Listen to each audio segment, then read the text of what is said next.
my home office here in the Twin Cities in Minnesota, where spring is finally on the horizon. So there is hope for new life in the midst of the darkest times, both in our seasons as well as in our lives. And, it's really great to be with you. I look forward to these times just to connect with you as educators, and share just some practical strategies to strengthen how we can teach nursing to really prepare our students better for both practice as well as licensure.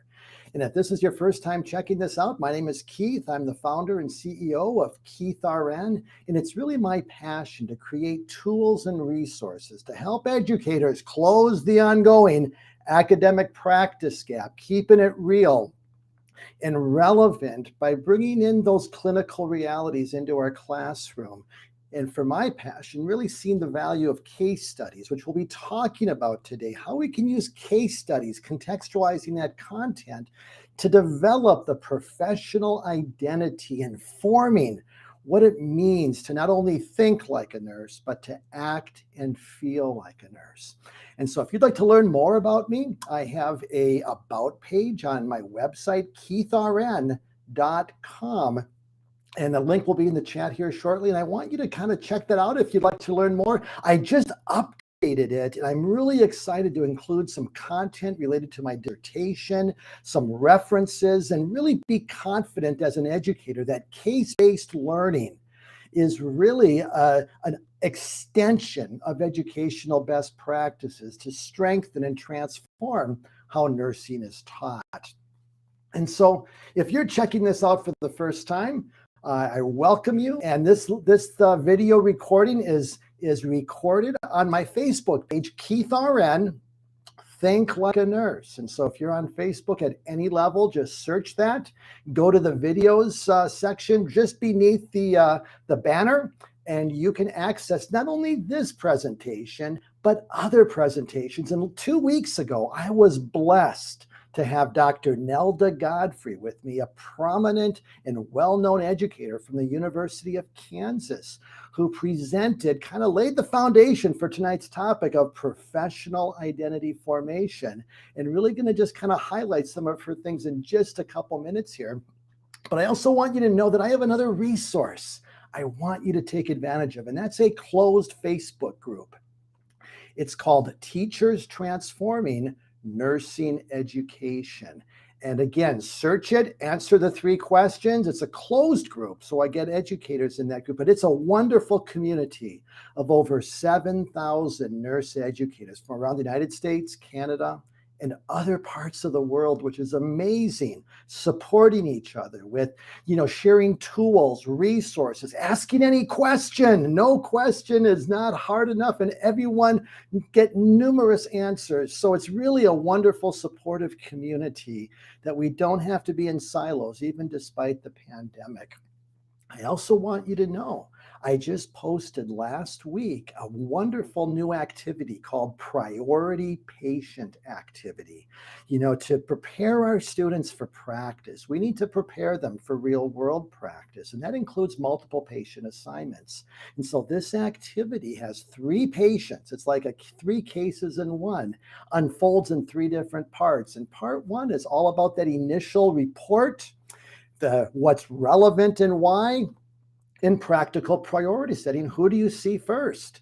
And that's on KeithRN.com. Go to the store and you'll see it right there, and you can access that. It comes complete with the student version of answer key. Parts 2 and 3 unfold the clinical day with new orders, the need for an S-bar, problem recognition, and those are exclusive to the membership Think Like a Nurse. And so if you're not yet a member, I encourage you. There's a link that you can check out to learn more about the membership site. It's thinklikeanurse.co. And again, check that out, and we'll take that a step at a time. But when you look at the paradigm shifts that we need to look at to strengthen nursing education, Dr. Bender and the Carnegie Foundation really laid the foundation by talking about 4 paradigm shifts. I just want to briefly highlight the importance of contextualizing our content to the bedside of patient care, integrating class and clinical learning, emphasizing other ways of thinking, in essence, emphasizing clinical reasoning, but then talking about the importance of professional, there's not just socialization to the role of the nurse, but professional identity formation. And what does that look like? Developing the ethical comportment, the professionalism that our students need. And as we look at professional identity formation, Dr. Nelda Godfrey did a wonderful job unpackaging that last week. And in essence, professional identity formation is that it's achieved in stages. As a novice student, nurse progresses over time that is influenced by the norms and values of nursing, resulting in that student thinking, feeling, and acting like a nurse. And so as we look at nursing education, I'll confess, I've been guilty at times of making it all about the thinking like a nurse. Think like a nurse, think like a nurse. And how many of us have been guilty of that? But we need to step back and recognize that as a professional nurse, it's not only about the thinking like a nurse, but like Dr. Godfrey in her definition, it's about how to feel like a nurse, to be moved with compassion and caring and empathy towards those we care for, as well as the acting like a nurse. And that includes the professional behavior, the values that we want our students to embody, the integrity, the honesty. And let's just be honest, the pandemic has made this a very big challenge. But really the issue isn't our test browsers and all those things that we want to do to try to prevent cheating. It comes from the heart. Our students' hearts and their formation and understanding what it means to hold themselves to those highest standards is a work in progress, just like all of us. But the bottom line is that we've got to hold our students and really to see and understand that, kind of like what it means to be the few, the proud, the professional nurse, and what that looks like. And we need to embody that as educators, so role modeling that. But when we look at, in essence, the four pillars that Dr. Godfrey talked about last week, they're really worth mentioning, because what Dr. Nelda Godfrey did for me last week is that she made professional identity formation very clear. And really there's four pillars that we want to really look at as educators. And we want to recognize these things when we see them in our students. So for example, number one is the values and ethics of nursing. And we need to integrate these aspects into the curriculum. And that's where we have to teach it intentionally. Our students aren't going to get professional identity formation and the values of nursing, for example, by osmosis. We have to integrate it and incorporate it into all that we do. And so the question is, how are we doing with that in your program? How are the values and ethics of the nursing profession integrated, especially in that first semester at fundamentals? And it has to be more than just talking about the ANA Code of Ethics. We've got to make it practical. We've got to, like Dr. Benner talked about in educating nurses, we have to contextualize it in a way that brings it to the bedside of nursing practice. And that's where case studies, which I'll be sharing in just a few minutes, one of the cases I've developed on an ethical professional dilemma related to COVID-19, we'll be talking about. But pillar one was values and ethics. Pillar two was the knowledge of nursing. And again, what is most important versus, kind of the need to know versus nice to know. And what's the core knowledge to develop clinical judgment and all the things we want to do to create the best possible practice-ready nurses. The third pillar was leadership. And what does it mean to be a leader? As well as the fourth pillar of the professional comportment and those behaviors. And so again, they're all integrated, they're interrelated. But as I looked at those four pillars, I realized that several years ago, I wrote case studies called clinical dilemmas that captured the essence of the dilemmas that I saw in practice as an experienced nurse current in practice at a large metropolitan hospital here in Minneapolis. Looking at issues in the ICU where I worked and seeing medical futility and some of the things that we're doing and the patient's wishes aren't always honored by the family. And so there's a number of dilemmas that I saw we have to prepare our students for. And what Dr. Godfrey did for me is helped show me That professional identity formation was something I was doing all along. I just didn't have a name for it. We need to kind of clearly identify it and integrate that into the curriculum. And so as we look at case studies, I want you to see that this is one of the most powerful tools that you have as an educator to not only talk about the professionalism of practice, but as well as all aspects of practice. Because one of the best practice paradigms is to contextualize our content to the bedside of patient care. And so when you look at a good case study, really what they are, think of these case studies of any case study differently. Number one, it's telling a story. Storytelling is one of the most powerful methods of translating and transferring the values from one generation to the other. Native American culture has done that for generations. And you look at stories, that you can tell as a nurse to your students. They're going to forget a lot of your content, but they'll never forget your stories that are your stories. And so I want you to begin to identify your stories that you can put into case studies. Think about the story that Jesus told 2,000 years ago. The parable of the Good Samaritan was simply a story to illustrate a foundational and eternal truth. Who is my neighbor? 2,000 years later, we have Good Samaritan laws that still capture and understand the essence of that story. But case studies also simulation. I want you to kind of see case studies as a low fidelity simulation if they're done in a very intentional way. If they have open-ended questions that are not multiple choice, they replicate practice and integrate Tanner's clinical judgment model with open-ended questions. Those types of case studies will simulate real-world practice. And that's really what I've tried to bake into my case studies. And we're going to show you that here shortly with the clinical dilemma case. That kind of is that secret sauce that we want to use always in our classroom or clinical activities to make it real.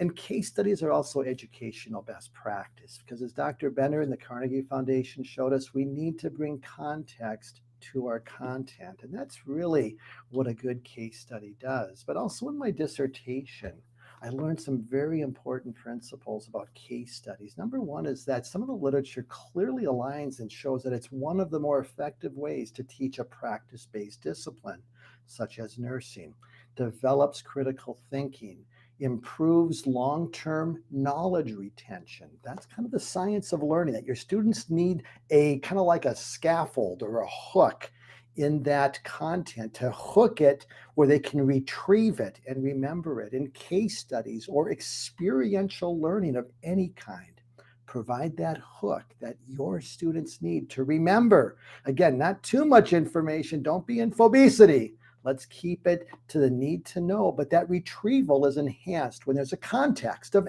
any kind. Case studies can provide that. It also can improve NCLEX pass rates. That was in another study that's also on my About page that I have some of these references cited for you.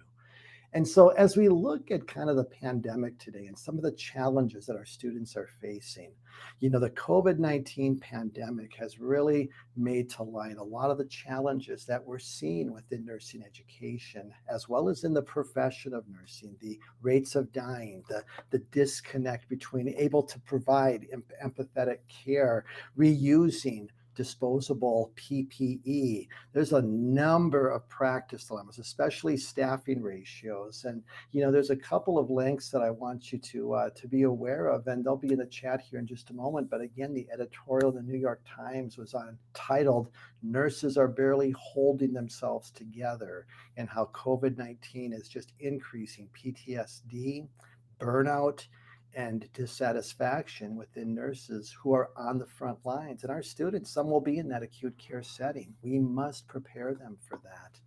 Another powerful video recently on the New York Times, a 15-minute video called "Death Through a Nurse's Eyes," was again 15 minutes showing on the front lines in the ICU the impact of COVID patients and the death and how nurses are handling that. And it's always not so good. And so if our students are struggling to take care of themselves as students. We have to help them see those self-care principles, doing that right now in nursing school, because it's going to be challenging in practice. And so we really want to prepare our students for that real world practice. And so let's get into a case study. I've written a very simple case study. It's called, I'm going to share my screen here in just a moment, but it's on COVID-19. It's a practice dilemma that contextualizes through a salient scenario the challenges that nurses are experiencing that we can use to, again, kind of practice the essence of clinical reasoning.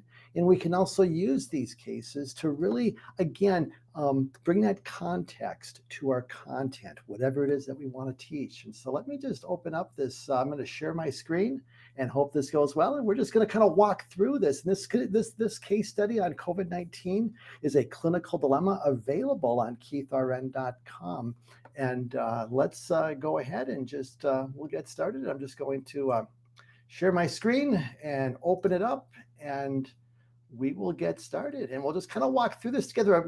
It's kind of hard to do this in the context of a Zoom, but I wish I had a classroom to teach. I know the challenges that we all face within the context of classroom teaching, but let me just kind of demonstrate this and kind of road test it for you to see how a salient case can help our students develop professional identity formation and really the essence of professional ethical practice.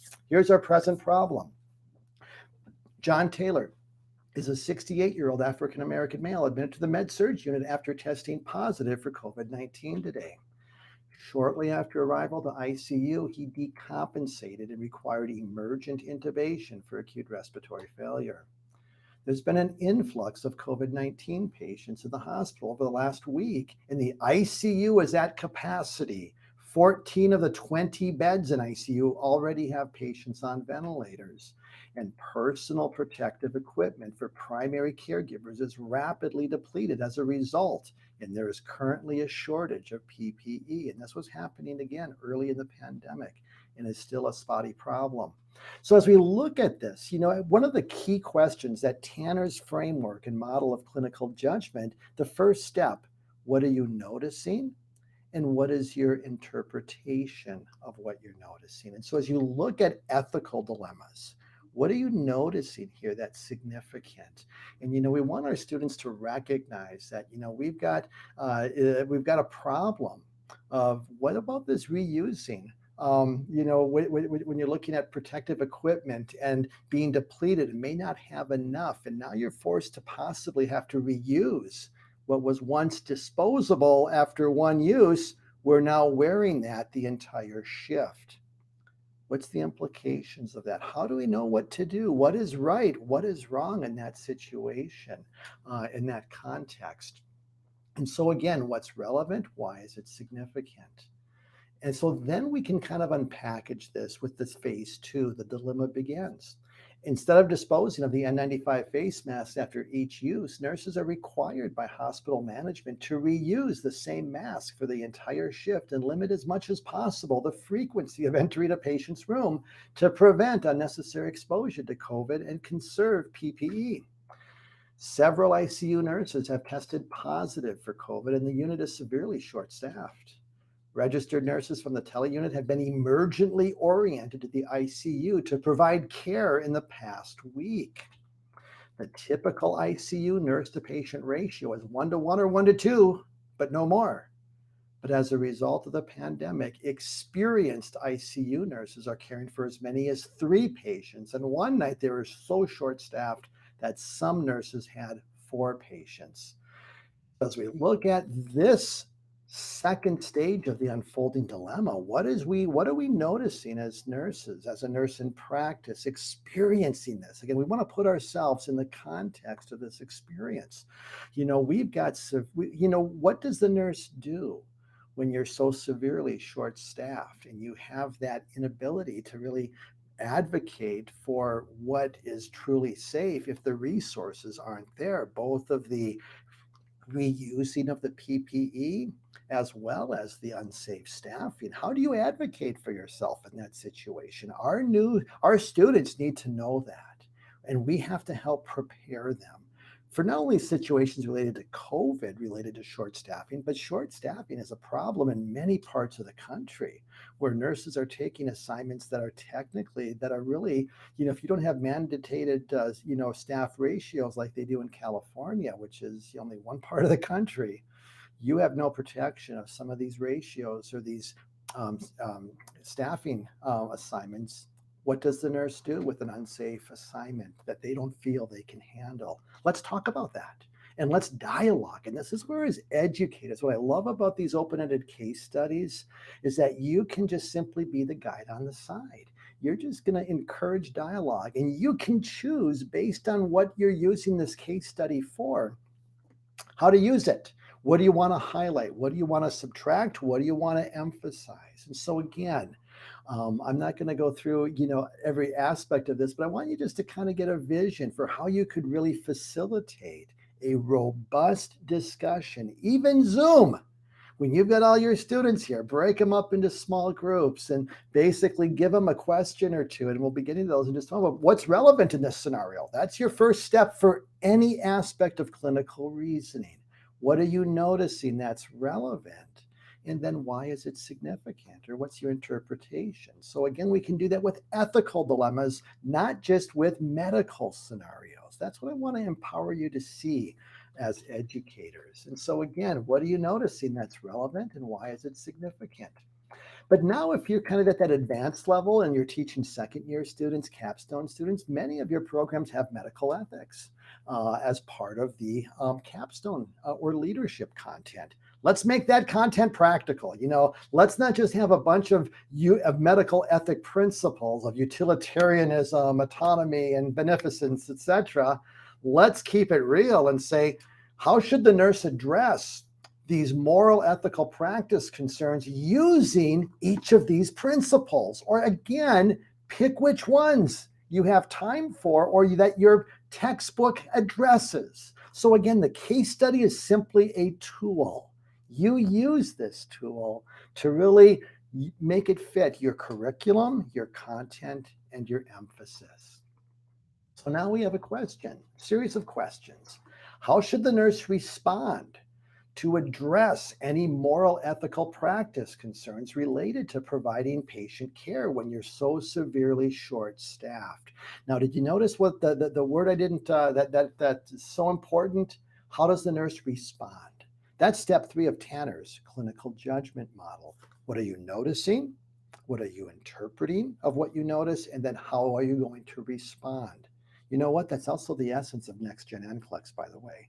Tanner's clinical judgment model aligns with those 4 steps of Tanner, the 4th being evaluative reflecting, align with the NCSBN 6 steps. There's just a little bit of nuance differences. So if we're teaching Tanner's clinical judgment model, which is what my cases include, and your questions can also align with Tanner as well. You don't need to purchase KeithRN cases. You can do this with your own scenario and your own reflective questions. But again, let's ask the questions, let the students apply their knowledge. You see, we don't want to give them multiple choice. That doesn't encourage deep thinking or reflective thinking. And again, your students must reflect according to Tanner to develop clinical judgment. So let's do both. Next question. Nursing standards of care may differ during a crisis or a pandemic. After you've interpreted relevant clinical data, what ethical and practice dilemmas are present because of the pandemic? So let's just talk about, let's identify what are these principles that we can flesh out that are ethical and practice-based dilemmas. Third question, if an ICU nurse is caring for additional patients and working with other nurses who have not been fully trained for ICU, how does that affect patient care? And this actually happened in the pandemic early on where telemetry nurses were being trained within just a week to basically take on critical care patients into the ICU, taking the least of the least sick, but still they're in ICU and they're not ICU nurses. What is that about? What ethical principles will guide if you're that tele nurse and you're being told this is what you have to do? Boy, again, it's a whole cauldron of professional and ethical dilemmas. And we need to prepare our students not only for this pandemic, but again, for this deeper thinking of ethical practice. Other questions to ask: is it ethical for the nurse to shift from a patient-centered care to emphasizing the public good during a crisis? Why or why not? That is a powerful question that makes utilitarianism very practical, but is that the way we want to go? That kind of conflicts with patient-centered care. Sometimes you may not have a choice. The greater good, mass casualties on the battlefield, it's the same principle. Who can I salvage? Not versus everybody who's injured. Another question: how would you respond if you are caring for a patient with COVID whose death was imminent? Would you enter the room? Why or why not? And this is where PPE may have been a concern. And these are some of these issues of patients dying alone or simply dying with the nurse present at some level. The video conferencing, boy, that is painful. And there's been a lot of trauma with nurses who've had to experience and go through that, where family couldn't even be present as their loved one passed. Due to a limited availability of PPE and competing demands for nursing during a COVID-19 surge, how can the nurse meet the patient's psychosocial needs when you're not present at the bedside? Boy, that's another loaded question that's contextualized in this dilemma. And again, you don't have to do all these questions. I'm giving you kind of like a banquet. I'm giving you like a buffet. And you know what? As an educator, you only have time for one or two of these questions. But think about the robust dialogue and discussion you could have in that context. And so, again, I've got other questions here. I'm going to skip those, but I want to kind of just, as you look at the very end, when you look at case studies as simulation, I want you to think about it differently.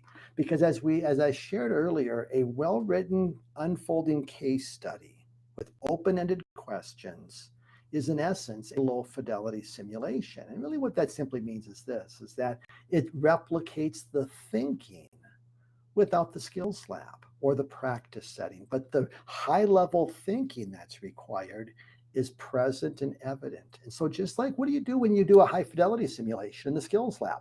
What is the thing we do afterwards that our students that we really want to spend time with, actually twice as much, according to best practices in simulation, you should be doing twice as much as this as you did during the 15-minute simulation. And that is debriefing, reflective questions. So now that we've had the simulation, and again, take as many questions as you'd like from this case study. Now we have some debriefing reflection. Let's ask our students, and we could have them do this in a group. We could have them do this individually. You could have this being an assignment after, like if you're doing active learning in the case, whether it be at a clinical setting or in the classroom, and you want to go a little deeper with reflection, which is very powerful to develop clinical judgment, do this as a written activity. But here's some questions to consider. Putting yourself in the place of a nurse in critical care during this pandemic, what principle or what ethical principles will guide how you think about ethical professional nursing practice? So again, taking your ethical content and making it practical, bringing it to context with this scenario. If you were that nurse in a situation where you're overstaffed, let's say you could have your students do role play. Let's say you're the telemetry nurse who is not trained to provide critical care, but is being forced to do so or being encouraged strongly to do so by their hospital. Or if you're in that ICU with a 3-patient assignment that you feel is unsafe, how would you feel in this situation? What about another context of feeling? How do you feel when you see patients pass without their loved ones? How do you feel when you see, some of these ethical dilemmas that are present? And again, in the clinical setting, one of the most powerful questions we want to always ask in post-conference is, what feelings did you experience today in clinical? Doesn't have to be for a pandemic. How are you feeling? Because our students are going to see things that can be traumatic, can be troubling. There's a whole host of feelings that can be stirred inadvertently. We have to make it a safe place to talk about the feelings that our students experience. So let's talk about that in post-conference. Let's talk about it in a low-fidelity simulation.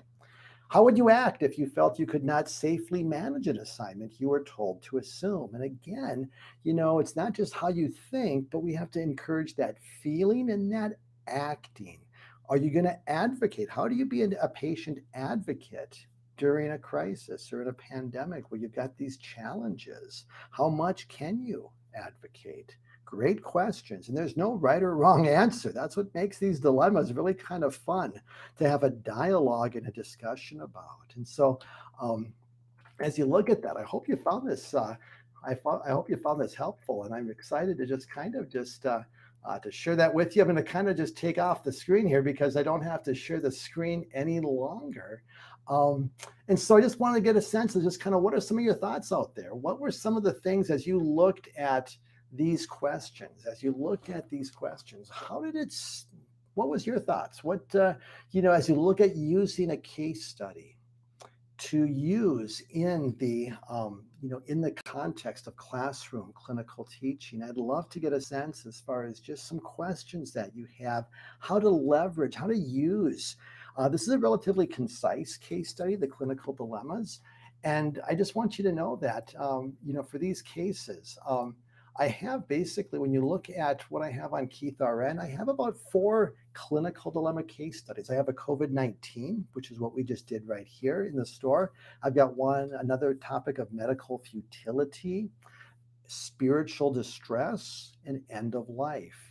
But I have a total of 20 topics of the dilemmas of practice inside the all-inclusive membership, Think Like a Nurse. And so I just want you to know that that resource is available to you with over 110 topics across the curriculum and can offer both an individual or a departmental membership at a discount. And so if you see the value of case-based learning, and we really like to go deep with this in your program. All the cases I've written come with a student version, an answer key. You can post the student version ahead of time. They can work through portions of it, come prepared to class or your virtual clinical, ready to discuss. And so if you also are a departmental member at any level, I've got office hours tomorrow from 10 a.m. to 12 noon Central, and I'll be sending you a video link first thing in the morning if you'd like to join me for any length of time to discuss a challenge or problem. So just wanted to kind of close with just kind of as you look at what I've shared, within this case study and just looking at using a case study to develop that professionalism. I would just like to know and encourage you to kind of look at some of the things that you can do in the context of your program to bring to light the ethical dilemmas or the ethical aspects of practice. And I want to encourage you, it doesn't have to just be related to the pandemic or some of the obvious dilemmas. Let's talk about plagiarism. Let's talk about cheating. Let's talk about some of the ways that students, look at the stories that we see even within academia, where there's a lack of ethical professional behavior and what that looks like. And so, I just want to encourage you to kind of just, you don't have to look to the practice setting to write to get your stories that you're experiencing or that you've seen as a faculty or as a nurse. You can use, in essence, what you're seeing right around you in the academic setting to highlight, again, don't want to focus on the dark, but we want to basically address the dark so we can bring it to light and show how as nurses, we want to begin to move and to act and to help our students think, act, and feel like a nurse. And so I just like to know, as you look at case-based learning, what questions do you have out there related to this and utilizing cases in your curriculum within your content? What challenges have you experienced? What's worked well for you as you look at teaching these aspects of not only, using case studies in general, but really to bring about this context to teach the professional identity formation of our students, and using dilemmas like I've shared with this COVID-19 to kind of put that together. And so just like to know if anybody has any thoughts or comments on that. And I'll just wait a little bit here in the chat to see if anything comes through. But I hope you found this helpful. And I also want to let you know that I'm really excited to have a special guest with me in just a couple of weeks. Cindy Clark. Dr. Clark is one of the foremost preeminent researchers on incivility and bullying within the nursing profession, as well as in the academic setting. And her body of work is second to none. She's written over 40 articles in the nursing literature. She's in the second edition of a book on civility in nursing and how we can best teach that. And so in just 2 weeks, Dr. Clark is going to be joining me live. And so, as you look at incivility, which is really that disrespectful behavior, and civility is what Dr. Clark is about, which is respect and respecting and valuing the differences, and how we can bring a culture of civility into our academic settings as well as into our practice settings. And so in 2 weeks, please make it a priority to join me with Dr. Clark, and looking forward to that discussion. And so anyways, I just wanted to let you know that that's coming.